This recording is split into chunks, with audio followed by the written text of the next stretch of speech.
Ngayong National Allergy Day, mag-ingat po tayo ha sa mga kinakain natin at binibiling gamit dahil baka magkaroon tayo ng allergic reaction. Tama ba, Audrey? Tama ka dyan, Fino. At pwedeng lumala po yung mga ganitong uri ng allergies. Kaya ngayon pong umaga, ay makakapanayan po natin ang allergologist na si Dr. Fatima Santos Ocampo para bigyan tayo ng kalaman kung ano nga ba yung mga sanhi ng allergies at kung paano natin malulunasan ito. Magandang umaga po, Dr. Fatima, at welcome po sa Rise and Shine Pilipinas.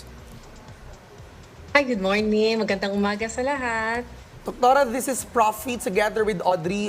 We wanna ask first, ayon kasi sa World Health Organization, 90% po sa mga pagkain tulad ng gatas, itlog, seafoods, tree nuts at peanuts ang mga nagiging sanhi ng allergic reaction.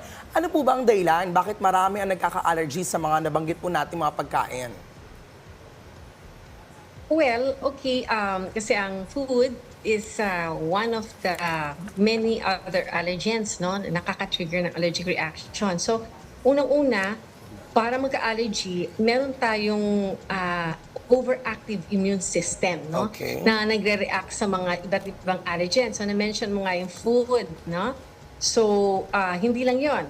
So, meron ka rin pwedeng reaction sa pollens, no? Yung mga tinatawag na animal dander, yan yung mga sa balat, balahibo, no, yung mga proteins galing mismo sa animals. And then pati sa mga gamot, no, at saka mga iba-ibang chemical.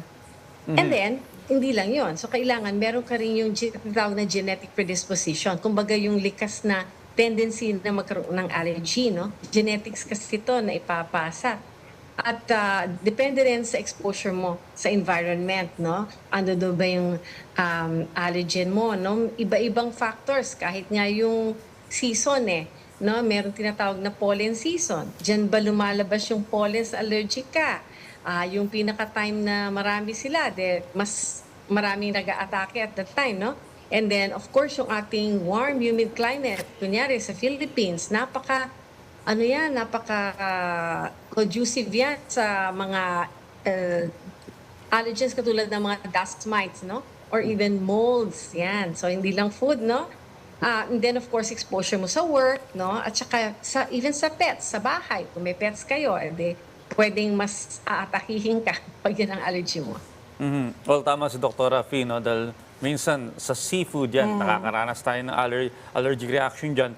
Pero maging doon sa mga bagay, maging yung mga ingredients na ginagamit sa mga panluto. Isa rin yun.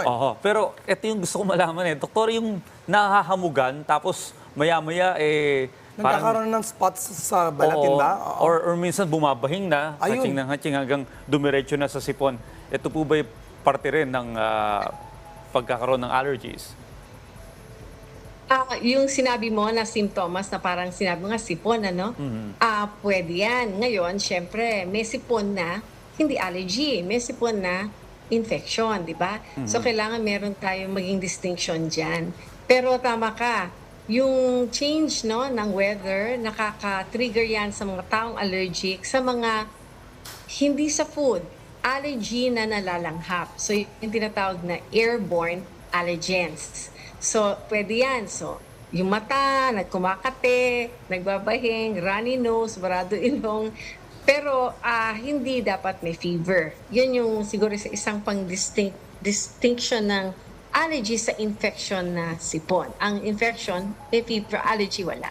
Alright, Doc, aside dun sa mga nabanggit natin na pwedeng causes, pwede rin po ba yung mga ingredients? And if ever, are there any certain ingredients na pwede pong magresulta sa pagkakaroon ng allergy ng isang tao?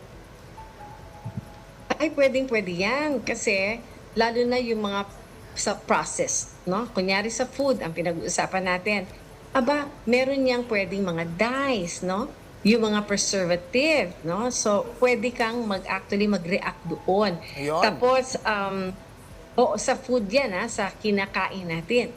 Ngayon, dun sa hindi kinakain, yung pinapahid natin, no? Yung mga lotion, ganyan, mga cosmetics. Pwede rin yan na meron palang food components, ha?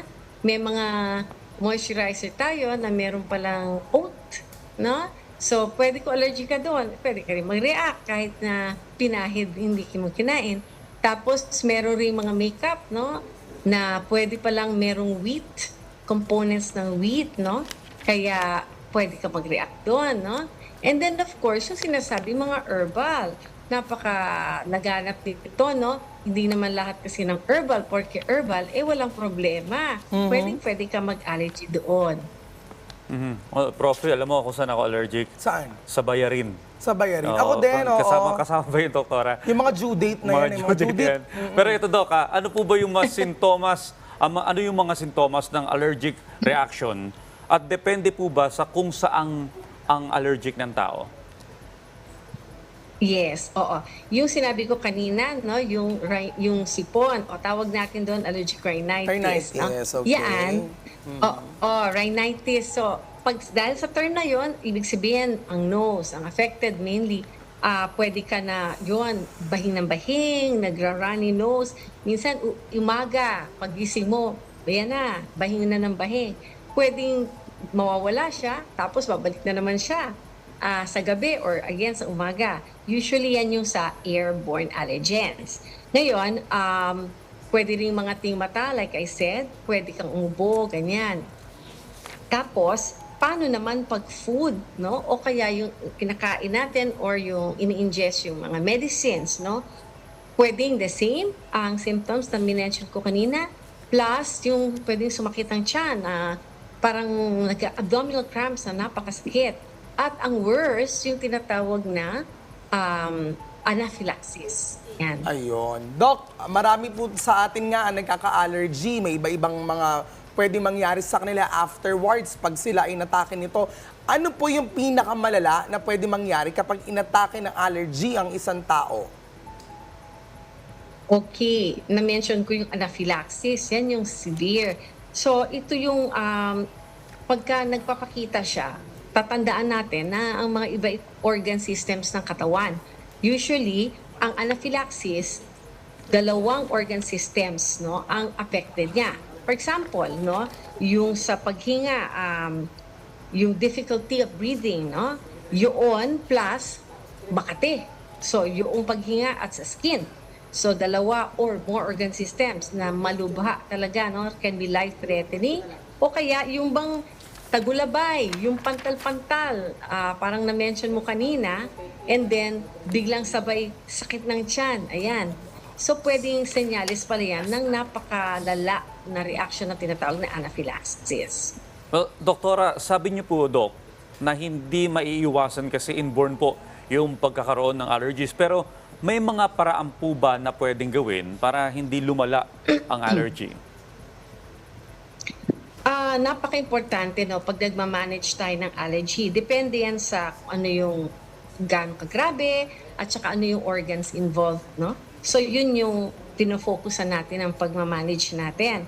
So, unang-una, pati, maliban doon yung ano ba ang trigger, alamin natin siya. So, ginagawa natin yan na pwedeng malaman sa allergy testing. Ginagawa namin mga allergologist yun. No? So, merong skin test, merong ring blood test na pwedeng magamit, no, in certain situations.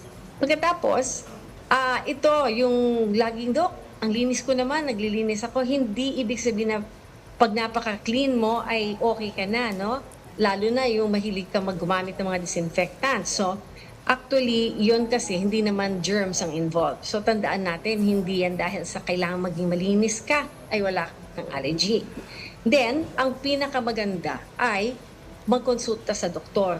Kasi unang-una, yung mga sinabi ko, kailangang malaman natin ang trigger at saka ano yung tamang pamamaraan na pag-manage depende sa symptoms at saka yung anong trigger. Doc, also, we're celebrating the Philippine National Allergy Day. Are there any activities or dapat po abangan natin mga ka-RSP? And in any cases, how will they be able to participate on these activities, Doc? Go ahead. In fact, no, salamat sa tanong na yan kasi ang aming society, ang Philippine Society for Asthma, for Allergy, Asthma and Immunology or PSAAI, magkakaroon kami ngayon this weekend, no? Puntahan nyo. Meron tayong National Allergy Day celebration. Masaya to.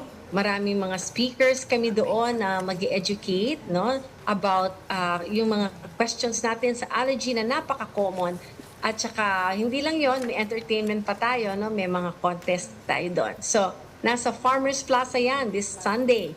from 2 p.m. to 5 p.m. Puntahan nyo, libre po yan. At marami kayong matututunan. Masaya. Kabang-abang mga activities in line with the Philippine National Allergy Day. Thank you so much, Dr. Fatima, sa pagpapaliwanag sa amin ng rare topics katulad nitong mga allergy. At para naman sa ating mga ka-RSP, ay lagi po tayo mag-ingat and stay healthy. Thank you po ulit, Doc. Maraming salamat, Doktora. You're welcome. Thank you, Ren.